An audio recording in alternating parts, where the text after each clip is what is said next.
The voice cracked like thunder through the courtroom, silencing everything in an instant. The prosecutor froze mid-sentence, her hand still raised toward the jury. The defense attorney blinked in shock, his mouth hanging open.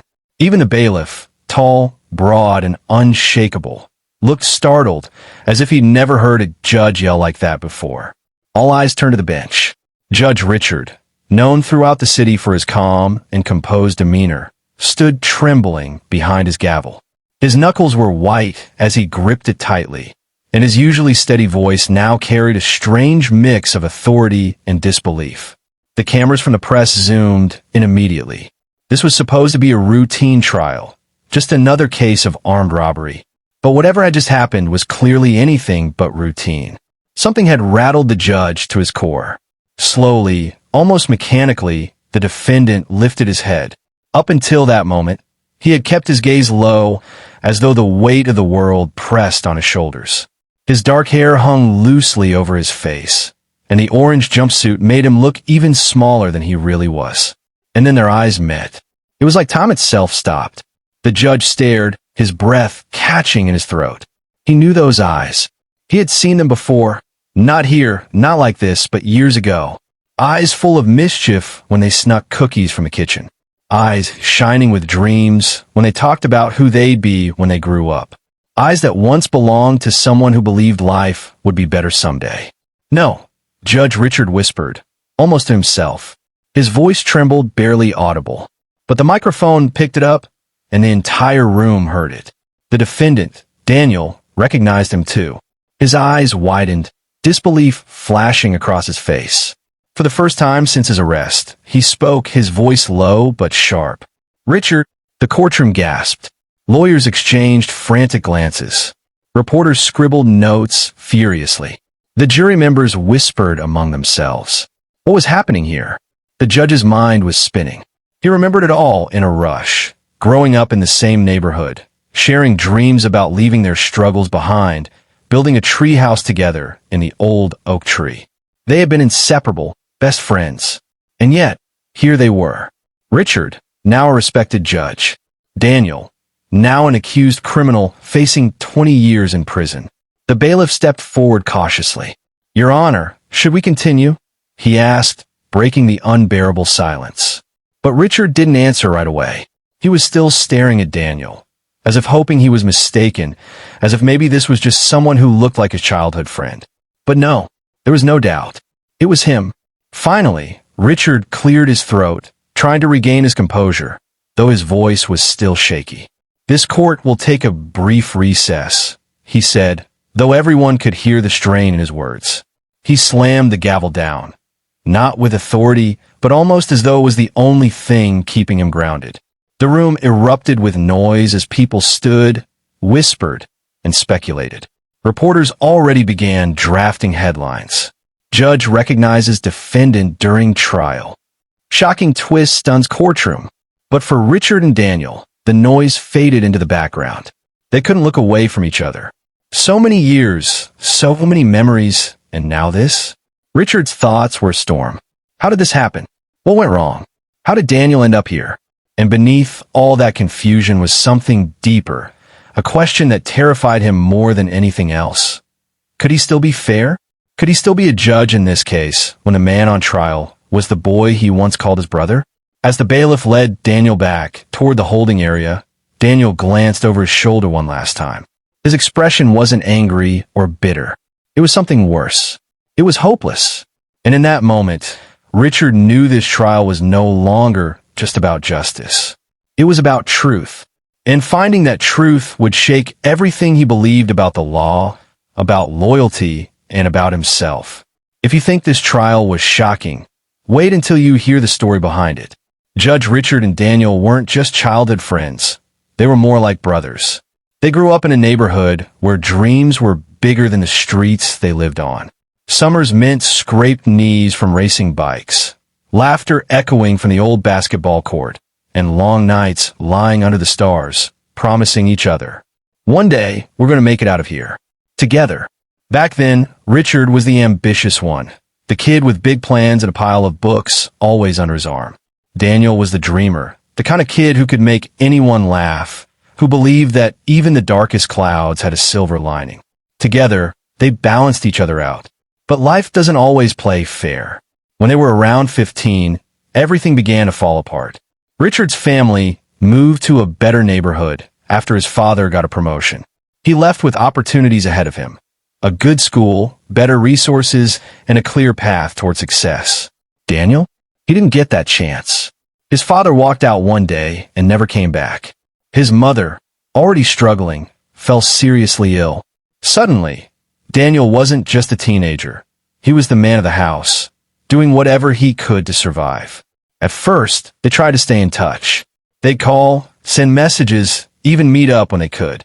But as months turned into years, the distance between them grew. Not just in miles, but in everything else too. Richard buried himself in studies, pushing forward with his dream of becoming a lawyer. Daniel, meanwhile, started hanging around people who promised quick money, quick fixes, and quick escapes. And then, silence. By the time Richard graduated law school, he hadn't heard from Daniel in years. Sometimes he'd think about him, wondering if he was okay, but life moved fast, and success had a way of distracting him from the past. He told himself Daniel was probably fine. Maybe he'd found his own path. Maybe he'd left that old neighborhood behind too. But now, standing in that courtroom, Richard realized how wrong he had been. The boy who once believed in endless possibilities was now the man in handcuffs, accused of armed robbery. As Richard sat there on the bench, his mind drifted back to a memory he couldn't shake. It was their last summer together. They were sitting in their tree house, the one they had built out of scrap wood and stubborn determination. Daniel had carved their initials into the wall and said, with absolute certainty, "No matter what happens, we've got each other's backs." Back then, Richard believed him. Back then, they believed nothing could break that bond. And yet, here they were. The distance between judge and defendant felt like a canyon. But beneath it all, Richard could still see flashes of that kid he used to know.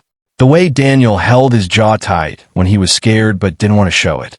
The way his eyes flickered with a mix of pride and pain, as if he didn't want pity from anyone. It hit Richard like a punch to the gut. Maybe Daniel hadn't changed as much as he thought. Maybe life had just beaten him down so many times that he couldn't stand up anymore. But why was Daniel here? Did he really do it? Or was there something more to the story? And most importantly, how much of this was fate, and how much of it was because Richard had left him behind? The courtroom was supposed to be straightforward, a robbery case with clear evidence. At least, that's what everyone thought. But after Judge Richard recognized Daniel, nothing felt straightforward anymore. The prosecutor wasted no time laying out her argument.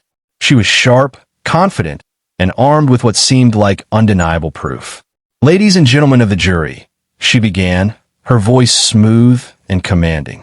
"The defendant before you is guilty of armed robbery. We have fingerprints on the weapon, security footage placing him at the scene, and an eyewitness who saw him fleeing. This case is clear-cut." Her words hit like hammer blows. Each piece of evidence seemed to stack higher against Daniel, building a wall no one could climb.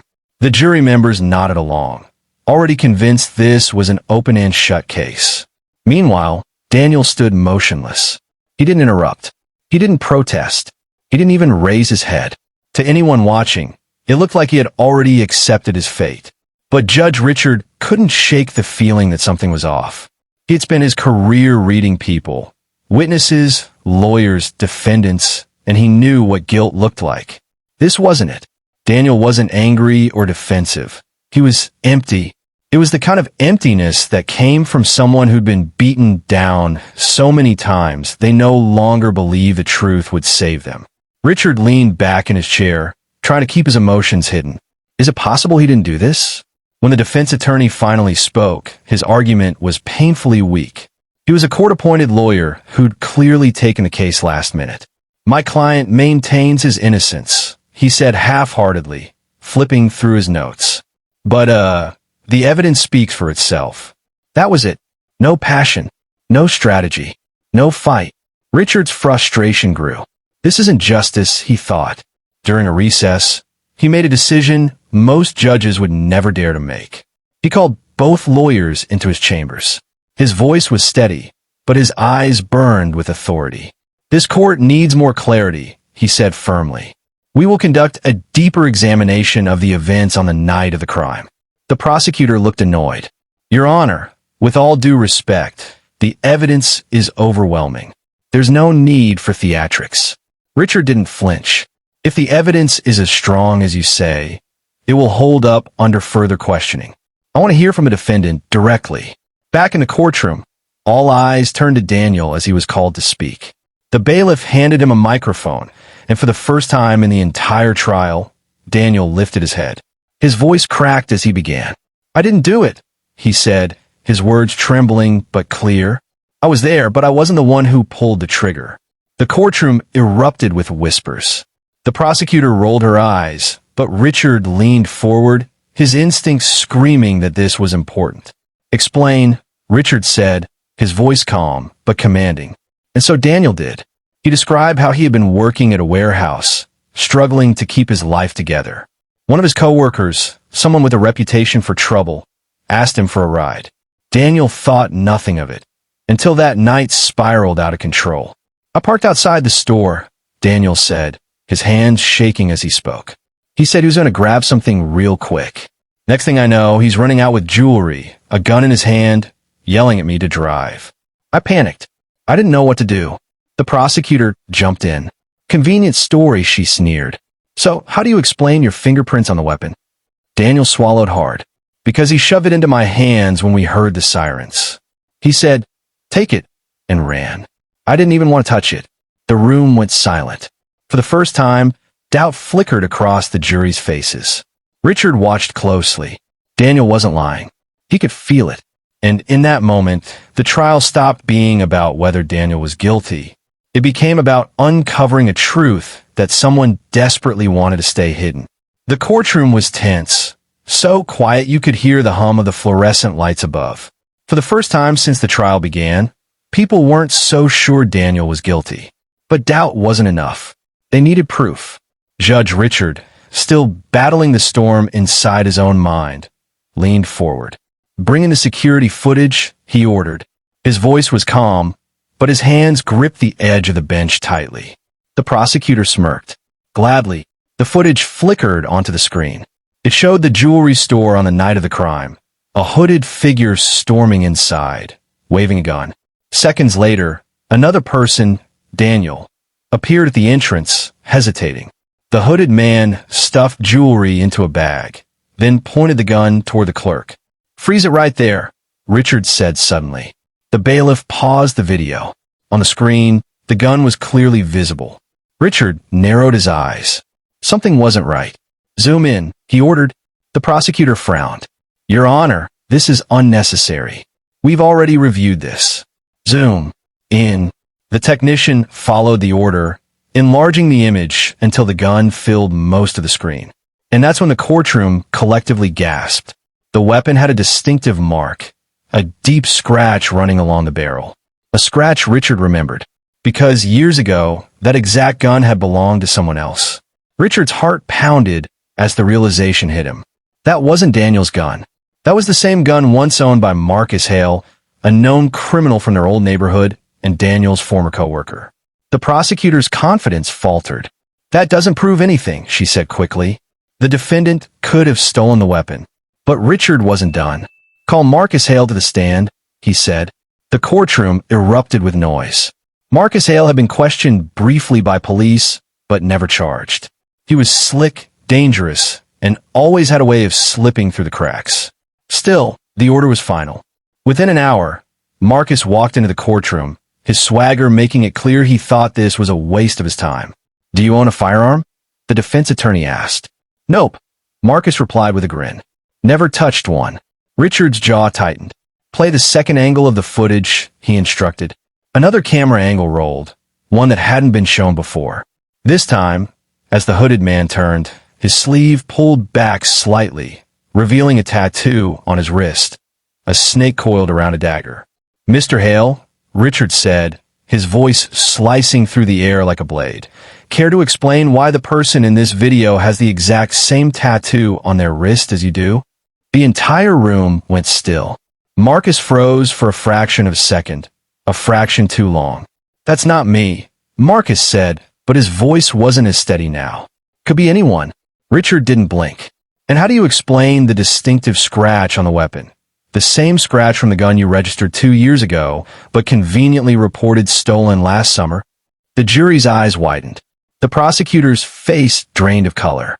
For the first time, Daniel looked up, not with anger, but with something that had been missing from his eyes the entire trial. Hope. Marcus shifted uncomfortably in his chair. Look, maybe I lent it to someone. You expect this court to believe you lent your gun to someone who looks exactly like you and has your tattoo? Richard's tone was razor-sharp now, each word cutting deeper than the last. Richard's voice thundered across the courtroom. Order! Order! But inside, he felt a mix of relief and fury.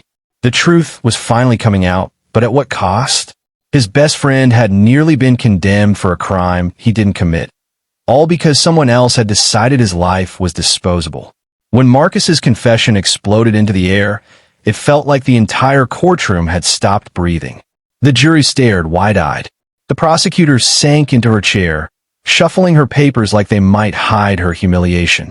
And Daniel just stood there, frozen, as if his mind couldn't catch up with what his ears had just heard.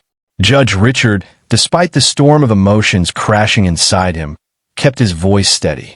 Bailiff, he said, take Mr. Hale into custody. Effective immediately. Marcus erupted, thrashing against the bailiff's grip. This isn't over, he shouted, his voice cracking with rage. You think you're better than me? But no one was listening to him anymore. The focus had shifted back to the man who had been wronged. Daniel. He was shaking, not from fear this time, but from the release of everything he'd been holding in for so long. Relief, anger, exhaustion, and beneath it all, a question that would never quite leave him. Why did it have to get this far? Richard banged his gavel. This court finds the defendant, Daniel Carter, not guilty of all charges. The words hung in the air like a thunderclap. For a moment, Daniel didn't even react. He just stood there, staring at the judge, the boy who had once been his best friend, now the man who had just saved his life. Then it hit him. His knees buckled slightly, and he let out a shaky laugh that sounded halfway to a sob. He was free. After months of being treated like a criminal, after years of feeling like life had stacked the deck against him, he was finally free. But freedom didn't erase the damage. As the courtroom emptied, Richard requested to speak with Daniel privately. They stood in the judge's chambers. No robes, no titles, just two men staring at the ghost of what their friendship used to be. For a long time, neither said a word. Finally, Richard broke the silence. I should have been there, he said quietly. When things got bad for you, I should have done more. Daniel's laugh was hollow. What were you supposed to do? You got out. You made it. That's what we always said we'd do. But I left you behind, Richard said, his voice tight. Daniel shook his head. You didn't leave me. Life did. And maybe I let it beat me. But don't think I don't see what you did for me today. You didn't have to fight for me. Most people wouldn't have. Richard studied him for a moment. You deserve someone to fight for you.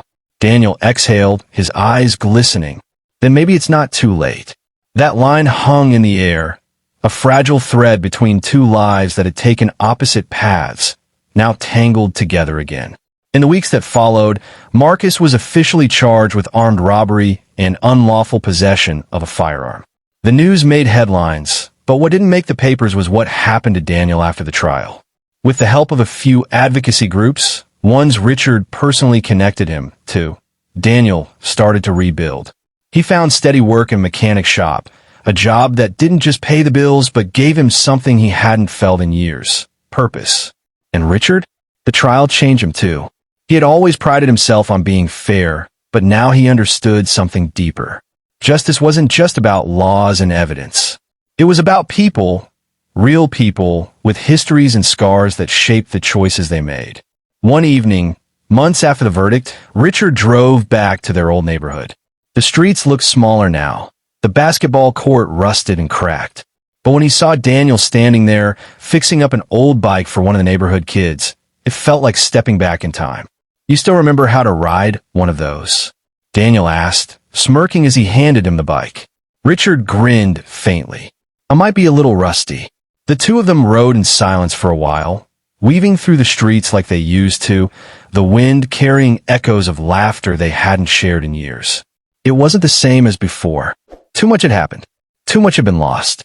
But maybe, just maybe, they had found something new, something stronger. And as the sun dipped below the horizon, painting the sky in shades of gold and crimson, Richard realized that this wasn't just Daniel's second chance. It was his too.